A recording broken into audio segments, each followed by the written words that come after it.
Buenos días a todos. Qué bendición poder estar acá con ustedes. Por favor, estén orando por nuestro pastor Henry, está muy enfermo. Y oremos a Dios que Dios le conceda una pronta recuperación. Dios nos manda a nosotros orar por nuestros líderes. Nos conviene hacerlo porque velan por nuestras almas. Sé que Él anhela estar acá con nosotros y ministrar a nosotros. Así que oremos por Él, su esposa Bárbara, que Dios les ministre.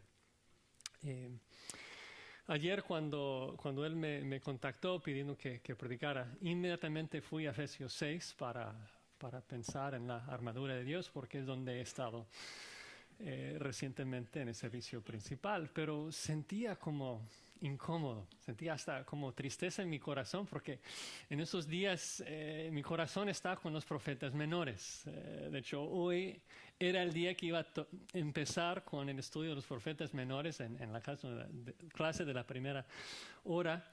Y entonces, si me permiten, quiero predicar mi mensaje introductorio a los profetas menores hoy. Y Dios mediante continuaremos con el estudio de Efesios 6 en un par de semanas. Será un mensaje un poco distinto a la normal, porque voy a intentar predicar todos los 12 profetas menores en un solo golpe. Así que agárrense. A lo mejor uno preguntaría, o va a preguntar, o sea, ¿por qué predicar 12 libros simultáneamente? Y la respuesta realmente es porque, aunque en nuestras Biblias nosotros tenemos 12 libros individuales, Oseas, Joel, Amós, Abdías, etc., para el judío, o sea, en hebreo, los 12 libros estaban escritos en un solo rollo. Eran considerados como un solo libro con 12 secciones. Y realmente nos comunican un mensaje muy importante y muy lindo. Así que sin más, si tienen sus Biblias, por favor, vayan conmigo al libro de Oseas. Oseas. Si no saben dónde está Oseas, vayan a Mateo. Luego regresan 12 libros, porque vamos a estar ahí en esa sección toda la mañana de Oseas a Malaquías. Nosotros, hermanos, nos portamos de manera muy diferente cuando vivimos con la expectativa de algo, ¿no es cierto? Estoy pensando en eso un poquito. Hace no mucho tiempo pude tomar mediodía en el trabajo y planeábamos llevar a los hijos a la playa.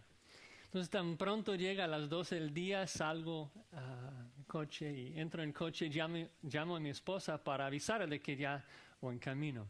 Y antes de colgar la escucho comunicando a los niños que su papá ya viene.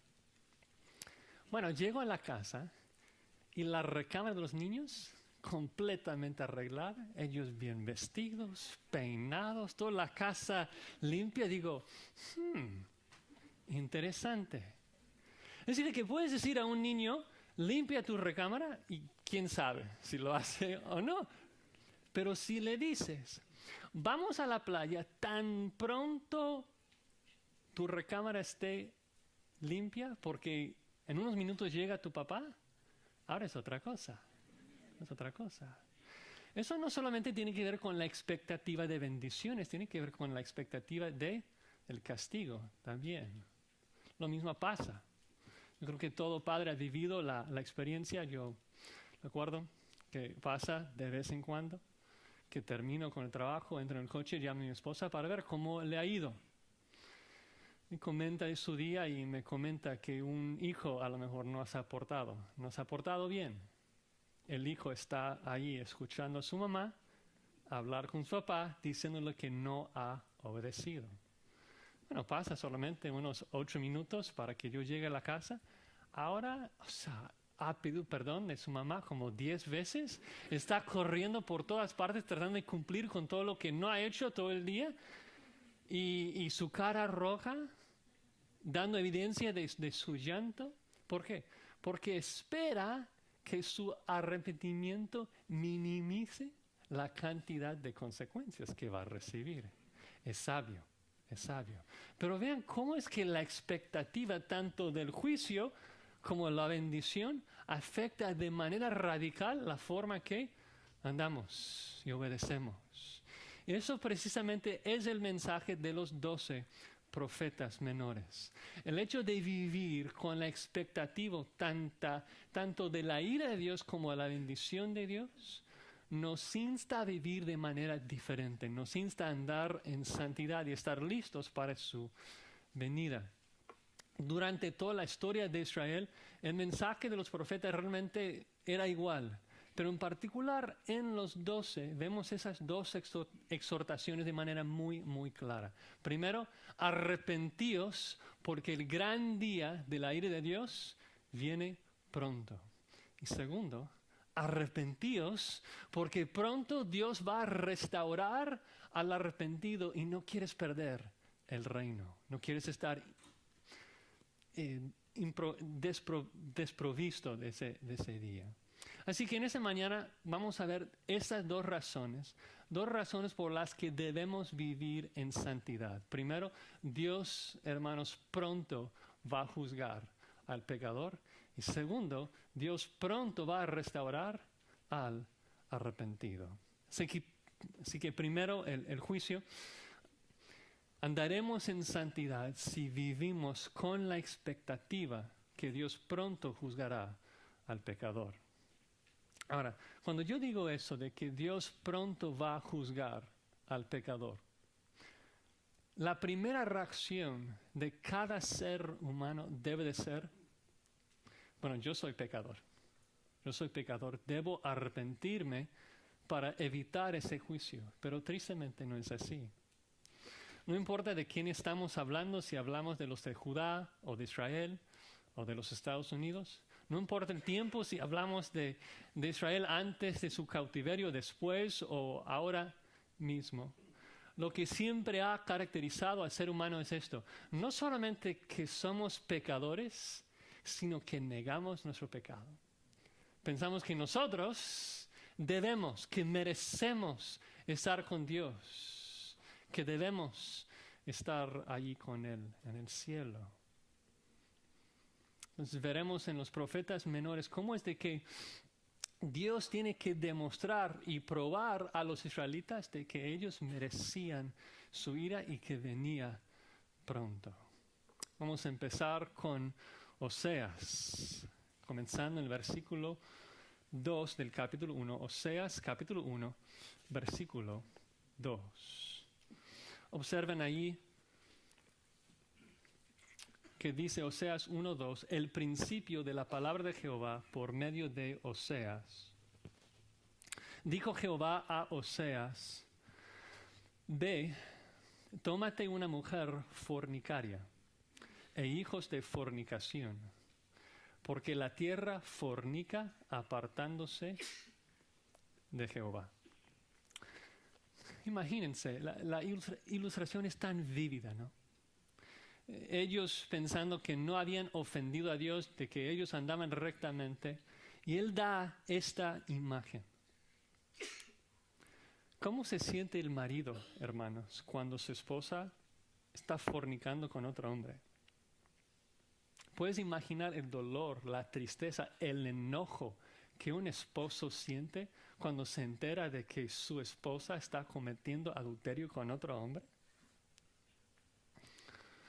Cuando nosotros cometemos idolatría, así es como Dios lo ve. Así Dios lo ve, un acto de adulterio. No puedes amar a otros dioses. No puedes amar al mundo y agradar a Dios. Santiago 4:4 nos dice, oh almas adúlteras, ¿no sabéis que la amistad del mundo es enemistad contra Dios? Vamos a estar leyendo muchos versículos. Mi intención es tratar de hacer que ustedes escuchen realmente las palabras, el mensaje de esos profetas. Que vayamos rápido a Amós. Oseas, Joel, luego Amós. En el libro de Amós, Dios utiliza la ilustración de una plomada de albañil. En el capítulo 7, versículo 8 dice, aquí yo pongo plomada de albañil en medio de mi pueblo, no lo toleraré más. Y pensemos en esa ilustración. La idea es de que hay un constructor y ve un edificio. Y como que se le hace que el edificio no está recto. Entonces pone una plomada de albañil y ve de que está todo chueco. ¿Y qué puedes hacer con un edificio que está mal edificado? Hay que destruirlo por completo, empezar de nuevo. Y eso es lo que Dios iba a hacer. De hecho, en Amós capítulo 4, escuchan las palabras Amós 4, versículo 2. Jehová el Señor juró por su santidad. Y aquí vienen sobre vosotros días en que os llevarán con ganchos y a vuestros descendientes con anzuelos de pescador. Y saldréis por las brechas una tras otra y seréis echadas del palacio, dice Jehová. Es decir, que ya habían llegado al punto en donde no hubo remedio. Dios iba a castigarlos. Describe el día en que la nación de Babilonia iba a llegar allí y poner anzuelos de pescador en su boca y jalarlos. Tanto del norte a Siria como del sur a Babilonia. Dios iba a juzgar a su pueblo. El juicio ya era irrevocable. La pregunta, ¿por qué? ¿Por qué un juicio tan severo? El problema es no solamente de que el pueblo estaba en pecado, sino de que ellos lo negaban. Y cuando uno llega a esto, es como que ya no hay remedio. O sea, si uno peca y reconoce su pecado, bueno, puede arrepentirse. Pero si uno peca y lo niega,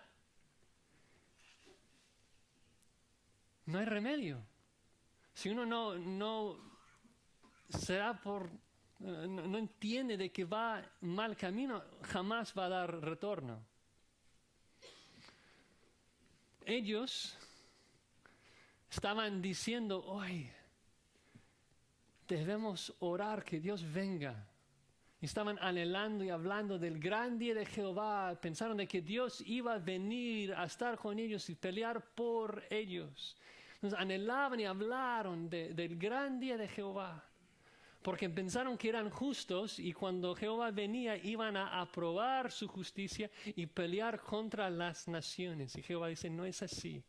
Si yo vengo, voy a venir para juzgarles y para castigarles. Voy a venir para ejecutarles, no para sanar, no para salvar. Cuidado tú que oras, Maranatha, que el Señor venga sin pensar en su santidad. Cuidado de orar que el Señor venga sin pensar de que de su boca sale una espada de 2 filos y tú eres carne. Sus ojos son llamas de fuego. Su rostro incinera como el sol y eres paja. Amós capítulo 5. Vean allí en el versículo 18. Amós 5, 18. Dice, ay de los que desean el día de Jehová. ¿Para qué queréis este día de Jehová? Será de tinieblas y no de luz. Como el que huye de delante del león y se encuentra con el oso. O como si entrara en casa y apoyara su mano en la pared y le muerde una culebra. ¿No será el día de Jehová tinieblas y no luz? Oscuridad que no tiene resplandor. Dios pronto va a llegar a su pueblo, pero no para bendecir, sino para juzgar. Jonás también demuestra el pecado del pueblo de Israel. Ustedes saben la historia. Demuestra el fallo tremendo de Israel. La nación de Israel tenía una sola misión. Génesis 12, Génesis 15, Génesis 22. Dios escoge a Abraham con un propósito. Dice 3 veces ahí, en ti serán benditas todas las naciones del mundo. Dios iba a usar al pueblo de Israel como la herramienta de salvar y bendecir a todas las naciones, porque Dios es un Dios clemente, lleno de misericordia, y quería salvar. Y cuando Dios está listo para salvar a los asirios y Nínive, ¿qué hace Jonás? Huye, se enoja, no quiere que Dios salve a las naciones. Pasemos a Miqueas. Miqueas 1, capítulo 1, versículo 5. él describe a Jerusalén como un lugar alto, porque estaban ofreciendo a los Baales ahí. Y tal vez el versículo más famoso que ustedes conocen en Miqueas se encuentra en el capítulo 6, versículo 8. Y la idea acá es de que Dios no estaba pidiendo algo tan difícil. Estaba pidiendo algo simple, sencillo. No está pidiendo el mundo. Está pidiendo cosas sencillas de su pueblo. Dice allí en Miqueas 6, 8. Oh hombre, Él te ha declarado lo que es bueno. ¿Y qué pide Jehová de ti? Solamente hacer justicia, amar misericordia y humillarte ante tu Dios. Pero Israel no lo hacía. No podían hacerlo. Adoraban al mundo y las cosas del mundo. Es como Dios dice ahí en Jeremías 2. Dice, el pueblo dice, amo a muchos amantes y tras ellos he de ir. Mira, son pueblos sin remedio. Querían amar al mundo y no tenían un corazón para hacer algo diferente. Pero Dios en su gran misericordia, en su gracia, le dice en Habacuc, bueno, si no pueden obedecer, pues por lo menos pueden creer. Pueden ser salvos como Abraham, quien creyó en Jehová y le fue contado por justicia. Dios ofreciendo salvación al pueblo de Israel, yo los justifico por fe. Habacuc 2:4 dice aquí que aquel cuya alma no es recta se enorgullece, mas el justo por su fe, ¿qué? El justo por su fe vivirá. Pero el pueblo tampoco quería creer. Es decir, no querían obedecer y tampoco creer. Uno comienza a perder esperanza para el pueblo de Israel. Llegando a Habacuc, Dios declara otra vez el juicio, pero esta vez nombrando a los babilonios, describe la forma que ellos van a entrar en la tierra y aniquilar y devorar todo. Damos unos versículos, Habacuc 1:5. Mirad entre las naciones y ved, asombraos, porque haré una obra en vuestros días que aun cuando se os contare no la creeréis. He aquí yo levanto a los caldeos, nación cruel y presurosa, que camina por la anchura de la tierra para poseer las moradas ajenas. Formidable es y terrible. De ella misma procede su justicia y su dignidad. Sus caballos serán más ligeros que leopardos, más feroces que lobos nocturnos. Sus jinetes se multiplicarán y vendrán de lejos sus jinetes, volarán como águilas que se apresuran a devorar. Y describe cómo es que los babilonios van a entrar y aniquilar a todos, llevarlos a exilio. Y si esto fuera poco, el libro que sigue es Sofonías. Y Sofonías habla de un día de juicio global. Describe un Dios lleno de ira, lleno de indignación, que su ira ha llegado a su colmo, ha llenado su copa de ira y va a derramarlo sobre todos los habitantes de la tierra. Dice Sofonías 1:2, destruiré por completo todas las cosas de sobre la faz de la tierra, dice Jehová. Destruiré los hombres y las bestias, destruiré las aves del cielo y los peces del mar, y cortaré a los impíos, y raeré a los hombres de sobre la faz de la tierra, dice Jehová. Extenderé mi mano sobre Judá y sobre todos los habitantes de Jerusalén, y exterminaré de este lugar los restos de Baal y el nombre de los ministros idólatras con sus sacerdotes. Describe un día terrible. Brincan al versículo 12. Acontecerá en aquel tiempo que yo escudriñaré a Jerusalén con linterna y castigaré a los hombres que reposan tranquilos como el vino asentado, los cuales dicen en su corazón, observen esto, muy importante, Jehová ni hará bien ni hará mal. Es decir, de que ellos estaban pecando, pero habían llegado al punto donde ya no hay remedio. O sea, pecar más, Dios no va a hacer nada. El punto es esto, ellos habían perdido la expectativa de que un Dios justo va a castigar a todo pecador. Ellos ya no vivían, ya no andaban bajo la expectativa de que hay un Dios justo en el cielo que está notando cada pecado y Él va a juzgar a cada uno de ellos. Ahora, pensando un poquito en la cronología de los 12 profetas menores, llegamos a cubrir más o menos 9 de ellos. Hay 3 que restan. Y hay una cronología más o menos de los 12 profetas, que es un poco interesante. A lo mejor no van a recordar todo, está bien, voy a darles unas fechas, tratar de ubicar los profetas para tratar de mostrarles algo. La monarquía empieza en el año 1051. Saúl, David, Salomón, 120 años de monarquía, o sea, una monarquía unida. Pero con la muerte de Salomón en el 931, el reino se divide en 2 partes. 10 tribus en el norte y 2 tribus en el sur. Y es durante esos años que los primeros 6 profetas profetizan. Están dirigiendo sus mensajes tanto a las 10 tribus del norte como a las 2 tribus del sur, avisándoles de que pronto Asiria iba a llegar y juzgar. Es precisamente lo que pasa en el año 722. Asiria destruye a las 10 tribus del norte y los lleva cautivo a Asiria. Luego hay 3 profetas más que profetizan al sur, avisándolos y amonestándolos de que si ellos no se arrepienten, de que Babilonia va a bajar y juzgarlos y matarlos. Y es precisamente lo que pasó. En el año 586, Nabucodonosor viene y destruye a Jerusalén y los lleva al exilio. Pero luego hay algo curioso que pasa. El pueblo es llevado al exilio y están ahí 70 años. Y después de ese tiempo difícil de 70 años estando en el cautiverio, Dios en su misericordia los regresa.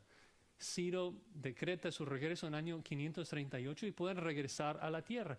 Y lo que el lector del Antiguo Testamento espera es de que el exilio, el cautiverio, iba a curar las iniquidades de Israel.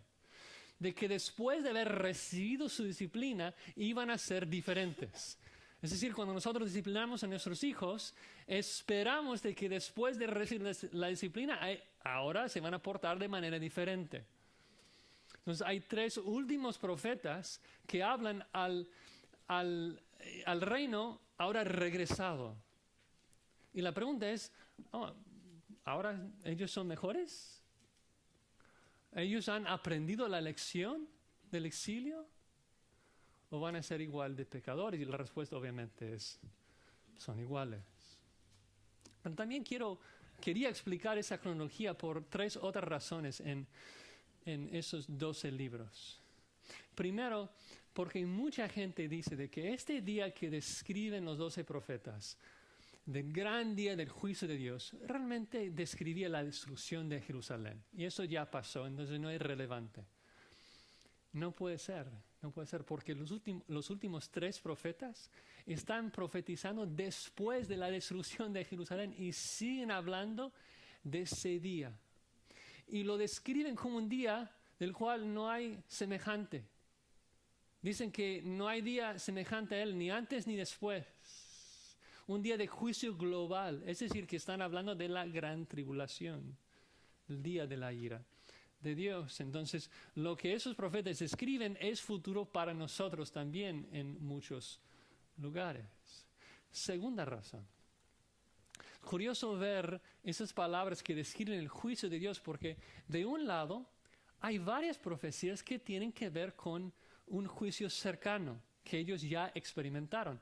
Es decir, de que Joel, por ejemplo, describe la invasión de langostas y que los asirios iban a devorar la tierra exactamente como unas langostas. Y es exactamente lo que pasó. Asiria llegó y destruyó a la tierra. Luego hay profetas que hablan de la destrucción de Jerusalén por los babilonios, como Habacuc. Entonces, a veces cuando habla del juicio, habla de un juicio cercano. Y el punto es esto. Nosotros debemos pensar lo siguiente.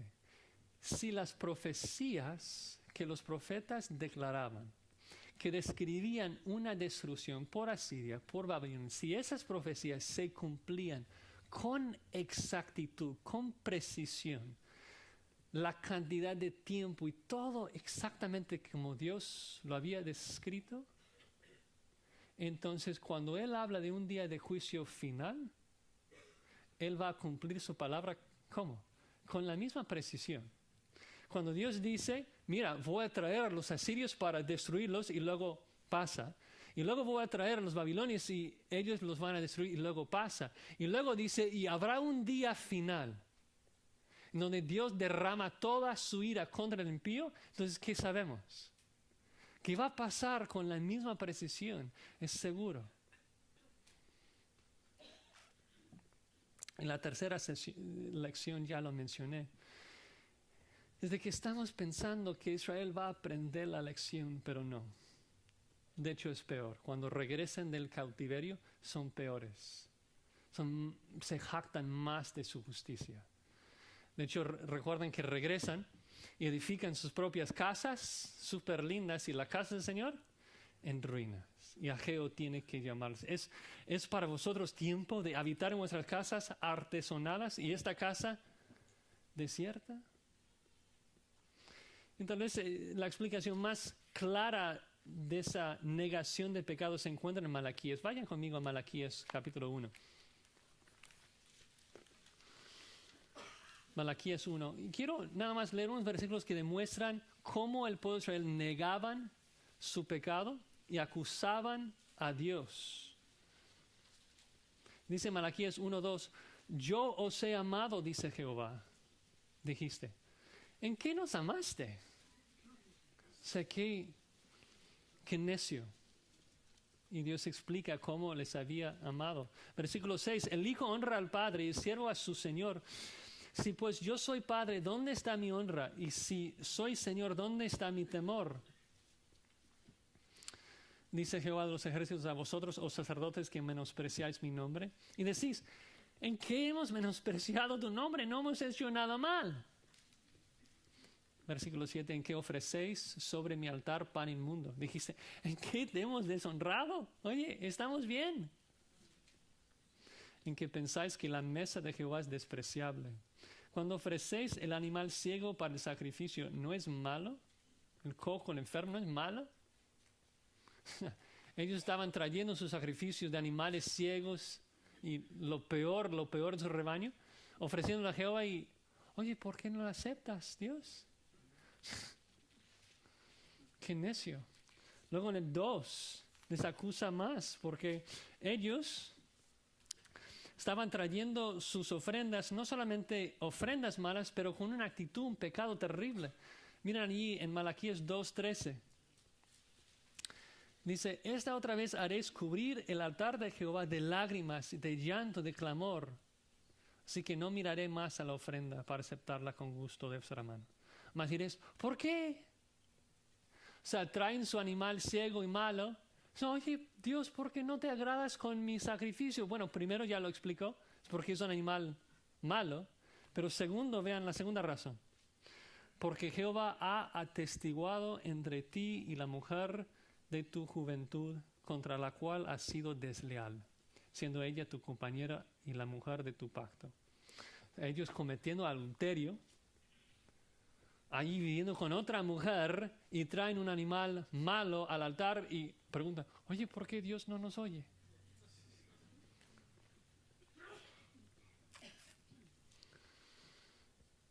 Ven allí, versículo 17, Malaquías 2:7. Habéis hecho cansar a Jehová con vuestras palabras. Decís, ¿en qué le hemos cansado? En que decís, otra vez es la misma raíz. Observen, ellos habían perdido la expectativa del juicio de Dios. ¿En qué decís? Cualquiera que hace mal agrada a Jehová y en los tales se complace, o si no, ¿dónde está el Dios de justicia? Mira, a Dios le agrada cuando pecamos. No existe un Dios de justicia. No va a haber ninguna consecuencia, no habrá ningún castigo, no importa lo que hacemos. Vivimos como nos dé la gana porque al fin y al cabo no va a haber nada. Dios se enoja con ellos porque cercano está el día. Él está guardando. está marcando todo su pecado. Y debemos vivir así con la expectativa de que Dios es justo. Dios es justo y Él va a quemar a todo pronto. El infierno, hermanos, es real. Israel perdió esto, perdió la expectativa de que si hay un Dios justo sentado sobre su trono, entonces Él no simplemente puede no mirar lo que estamos haciendo. Y tarde o temprano Él va a juzgar a los impíos. Dices, wow, pero Josías, qué bueno que no soy tan malo como los israelitas. Ellos, tan rebeldes, tan pecadores. ¿Recuerdan lo que Pablo dice a los Corintios? Se los leo. 1 Corintios 10, haciendo referencia al pecado de Israel. Estas cosas les acontecieron como ejemplo.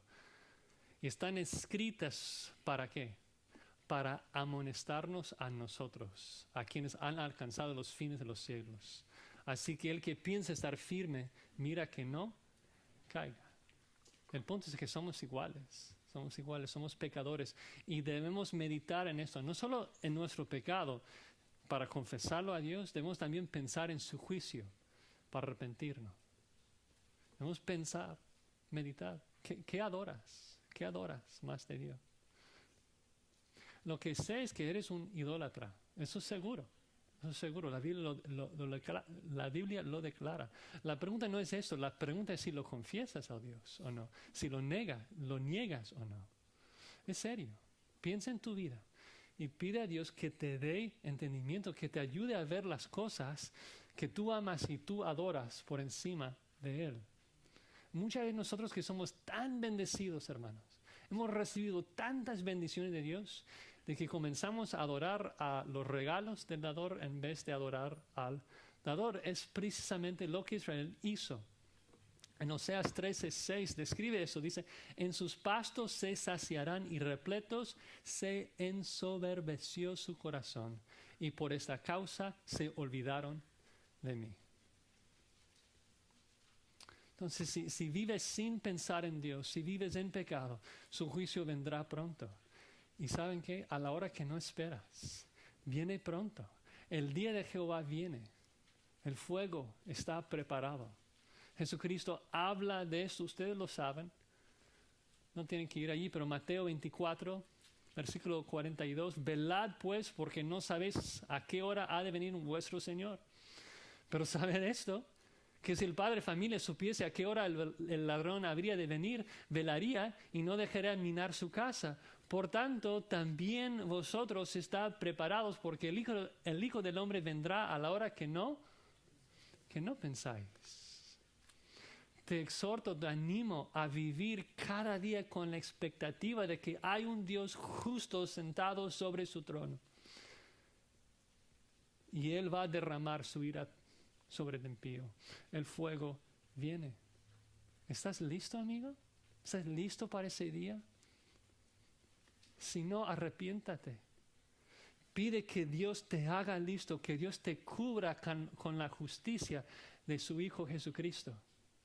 La única forma de parar en ese día.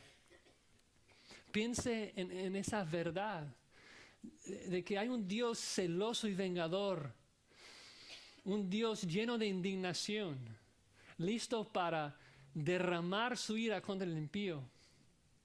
Y que Jesucristo recibió, Él tomó toda esa ira que nosotros merecemos.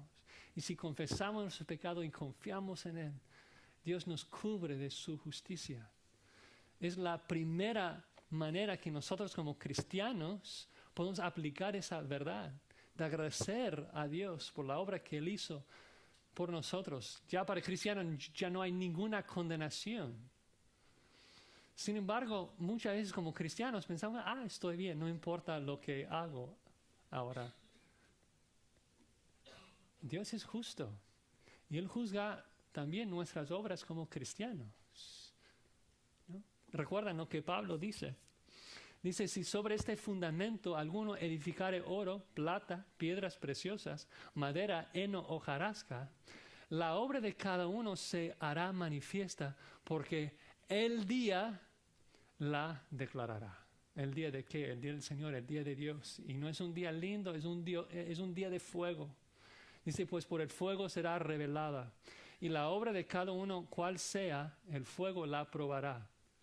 Si permaneciera la obra de alguno que sobreedificó, recibirá recompensa. Si la obra de alguno se quemare, él sufrirá pérdida, si bien él mismo será salvo, aunque así como por el fuego. 1 Corintios 3:12.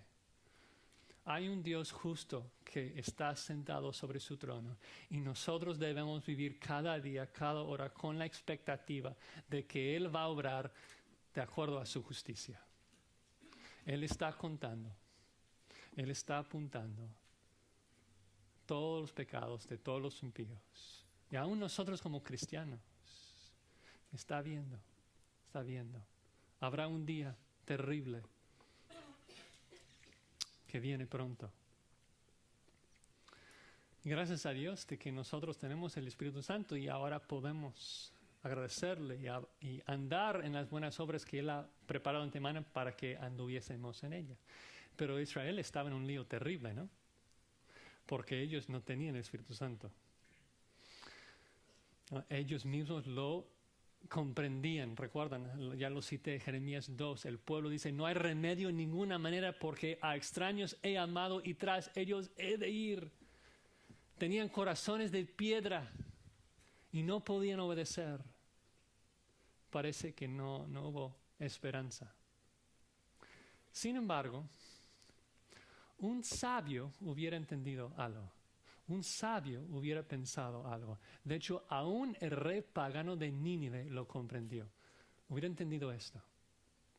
Si Dios me está advirtiendo, si Dios me está amonestando de que su ira viene, es porque todavía hay una oportunidad. El rey de Nínive pensó, bueno, Jonás dice 40 días y esta ciudad será destruida.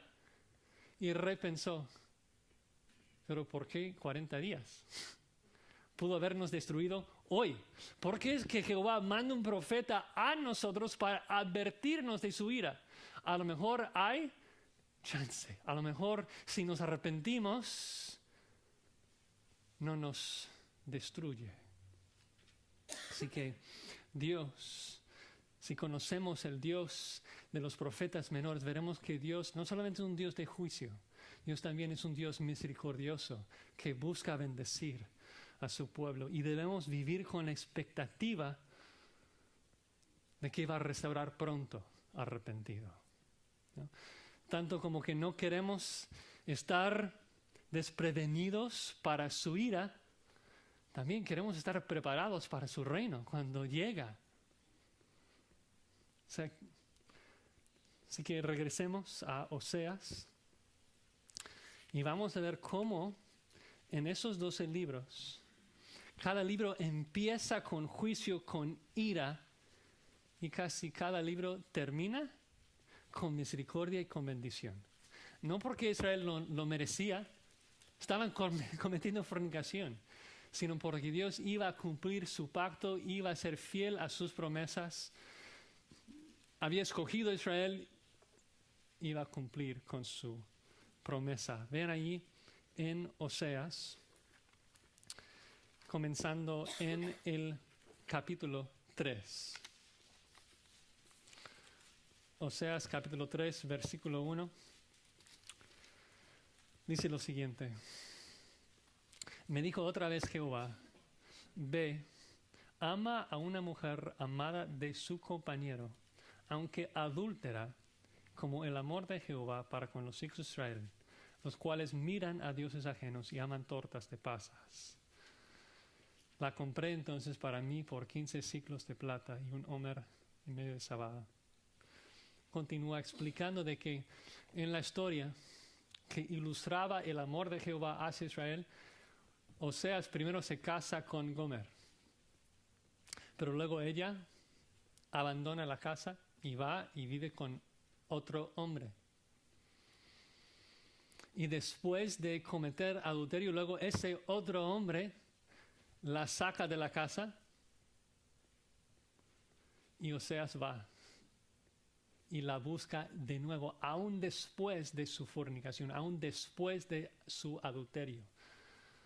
Dios mostrando al pueblo, Dios profetizando a su pueblo, de que después de su pecado, un día Él los va a buscar, los va a bendecir. Es increíble la imagen, la ilustración acá que Dios da. De hecho, si regresan a Oseas 2:8, ven que en la ilustración Dios está diciendo, bueno, primero Dios se casó con Israel, luego Israel adultera, está cometiendo fornicación, pero aun cuando Israel está allí cometiendo fornicación, Dios sigue bendiciendo con el deseo de amar. Miren en Oseas 2:8, ella no reconoció que yo le daba el trigo, el vino y el aceite y que le multipliqué la plata y el oro que ofrecían a Baal. Israel abandona a Jehová, está adorando a los Baales, pero ¿quién es el que está proveyendo lluvia, oro, ayuda durante el tiempo que está viviendo con los Baales? Jehová.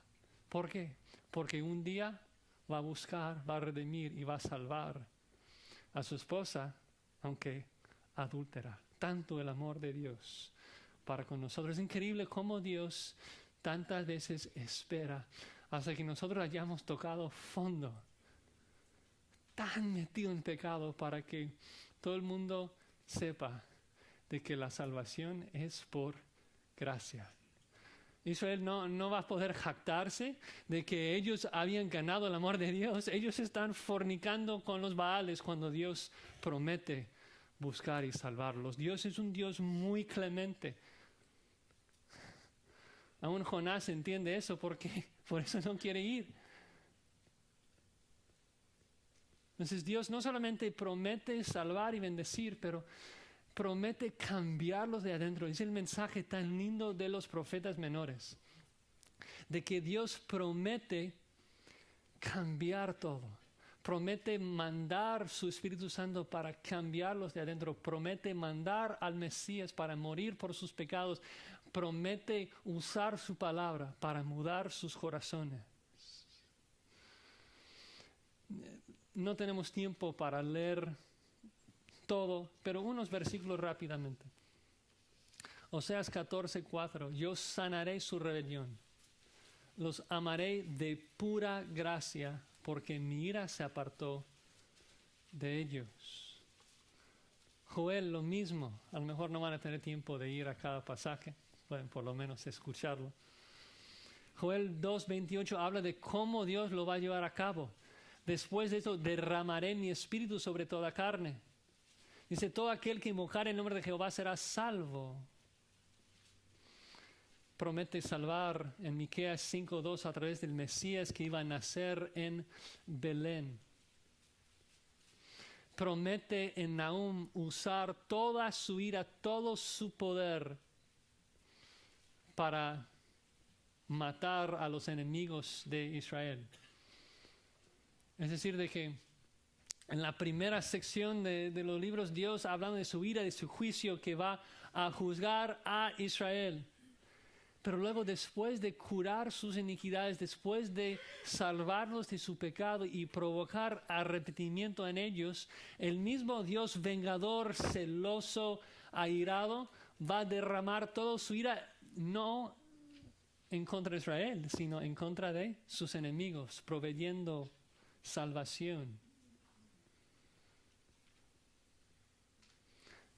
Luego se pone aún más claro en los últimos 3 libros después del regreso cómo es de que Dios va a proveer salvación. Y ya lo dije, a través del Espíritu Santo, a través de la muerte del Mesías y a través de la palabra de Dios. Observen. Versículos que ustedes saben. Zacarías 4, versículo 6. No con ejército ni con fuerza, sino ¿cómo? Con mi espíritu, dice Jehová de los ejércitos. También con la muerte del Mesías, Zacarías 12, versículo 10. Derramaré sobre la casa de David y sobre los moradores de Jerusalén espíritu de gracia y de oración, y mirarán a mí, a quien traspasaron, y luego van a arrepentir. Luego llorarán como se llora por hijo unigénito. Y en aquel tiempo, capítulo 13, versículo 1, habrá un manantial abierto para la casa de David y para los habitantes de Jerusalén, para la purificación del pecado y de la inmundicia. Nunca más van a adorar a los Baales. Termina Malaquías 4, versículo 5, hablando de su palabra predicada. Aquí yo os envío el profeta Elías antes que venga el día de Jehová, grande y terrible. Él hará volver el corazón de los padres hacia los hijos, el corazón de los hijos hacia los padres. Entonces Dios promete de que después de disciplinar, después de venir en ese gran día de Jehová, la gran tribulación, y pulir y curar la iniquidad de su pueblo, luego va a venir en el reino y bendecir. Eso, hermanos, todavía es futuro. Pablo dice en Romanos 11:26 que todo Israel será salvo. Y muchas veces no comprendemos esto porque pensamos, bueno, Antiguo Testamento ya cumplido en Cristo.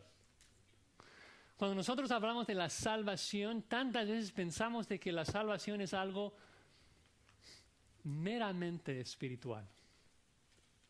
Piensen en esto. La salvación, hermanos, es un paquete de todo incluido.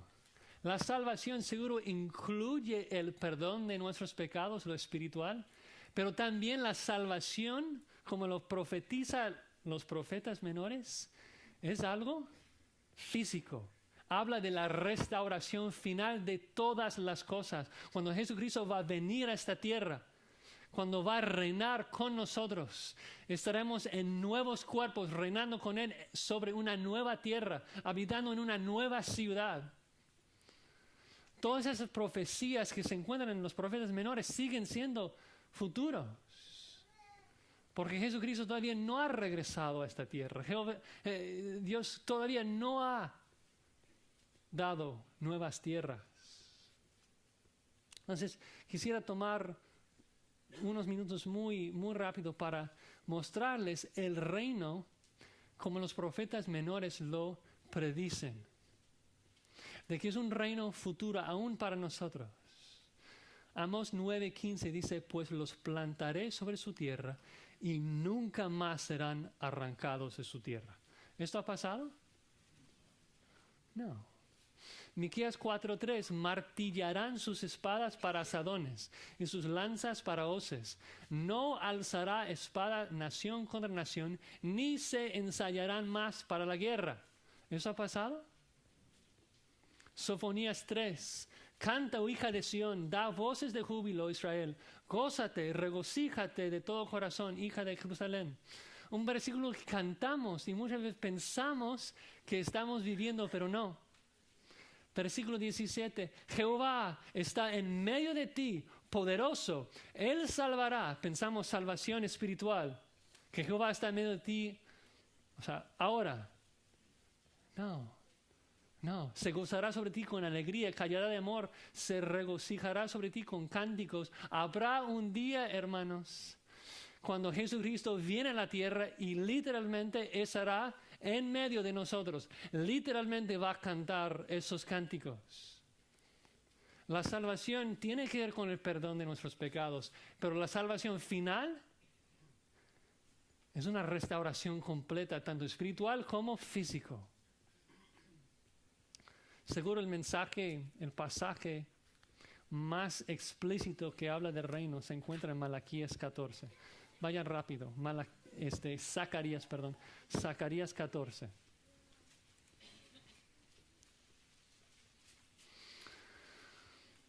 Zacarías describe cómo Dios primero va a disciplinar al pueblo de Israel durante el día de Jehová y luego restaurarles. Zacarías 14, versículo 1, dice lo siguiente. He aquí, el día de Jehová viene. Les pregunto, ¿es un día lindo? No.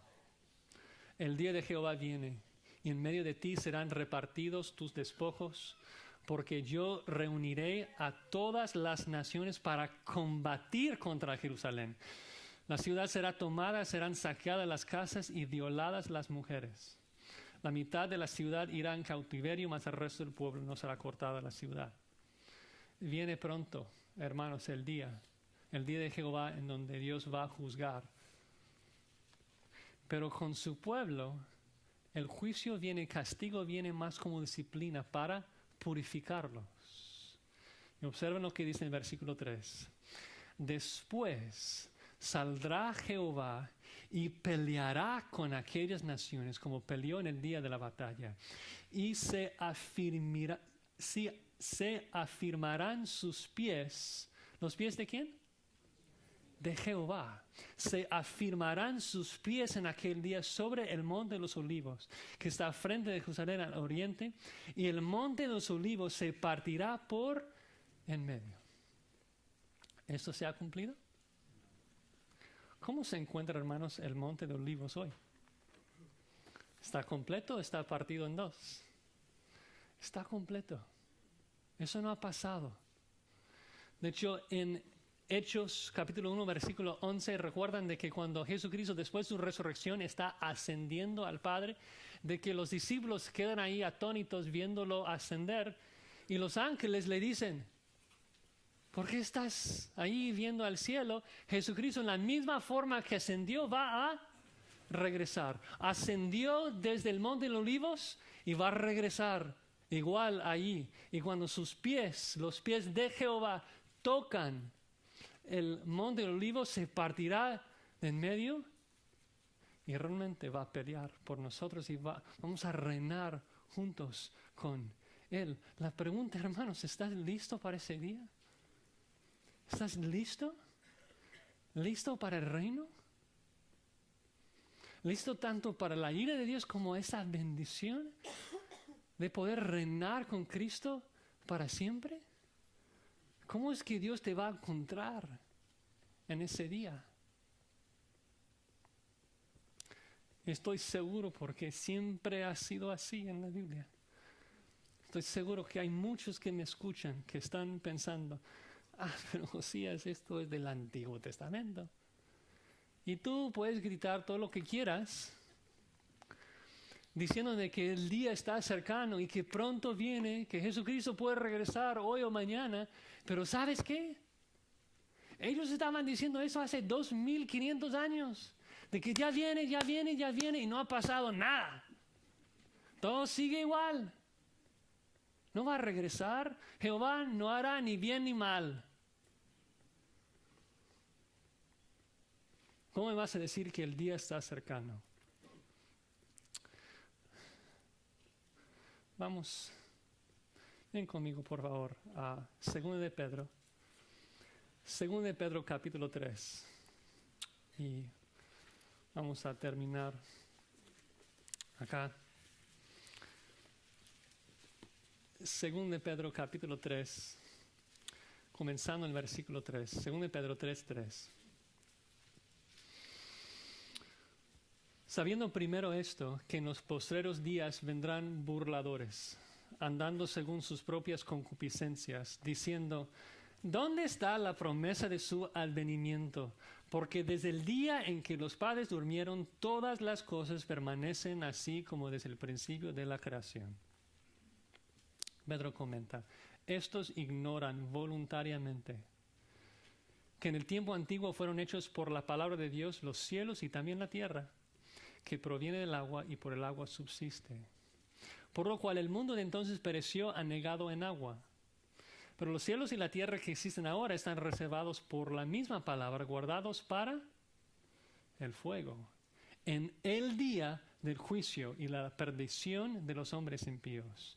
Mas, oh amados, no ignoréis esto, que para con el Señor un día es como 1000 años y 1000 años como un día. El Señor no retarda su promesa, según algunos la tienen por tardanza, sino que es paciente para con nosotros, no queriendo que ninguna perezca, sino que todos procedan al arrepentimiento. Hermanos, ¿por qué ha pasado 2000 años? ¿Por qué es que Jesucristo todavía no ha regresado? Es porque es paciente. No quiere que tú perezcas cuando viene. Quiere que estés listo. Quiere que escuches su exhortación, su amonestación. Para Él, 2000 años son como 2 días. 2 días como 2000 años. Pero versículo 10. El día del Señor, ahora, ¿cómo es el día de Jehová? ¿Cómo es el día del Señor? ¿Será lindo?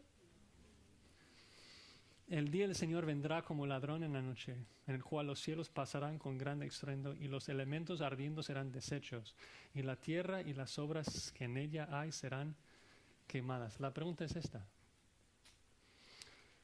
Si el juicio viene así, si está cercano, el día que Dios derrama su ira sobre el impío y los echa al infierno, ¿no creen que eso debe cambiar la forma que vivimos, que andamos?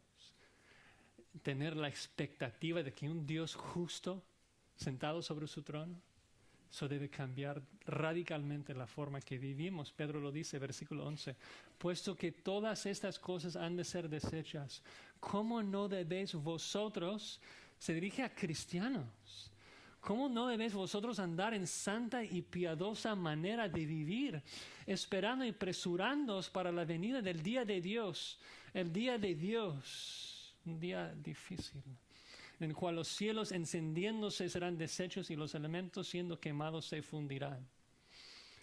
Nosotros, hermanos, debemos vivir cada día con la expectativa de que pronto Dios va a quemar esta tierra. Y debemos estar listos para ese día. No queremos estar sorprendidos.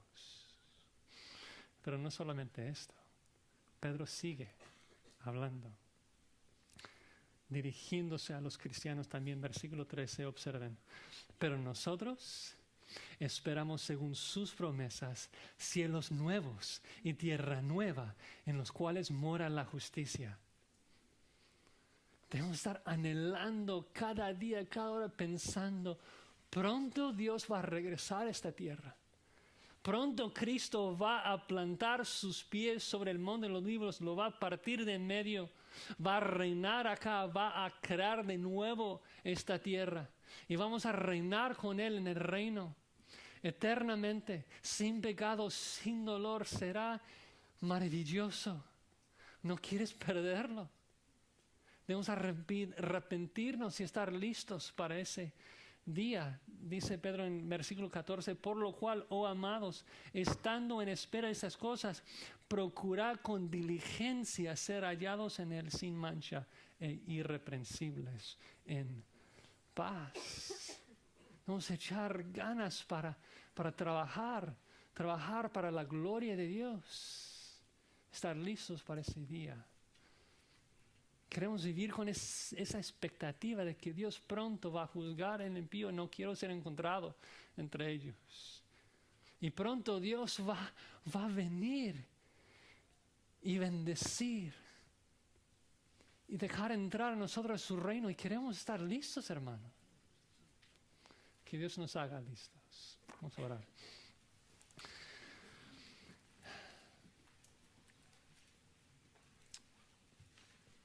Señor, damos gracias porque eres un Dios justo. Te adoramos porque eres un Dios lleno de indignación, lleno de ira. En que un día pronto tú vas a derramar toda tu ira en contra del impío. Ayúdanos, Señor, a huir de tu ira para que seamos encontrados cubiertos y vestidos de la justicia de tu Hijo. Gracias porque Él recibió toda la ira que nosotros merecemos.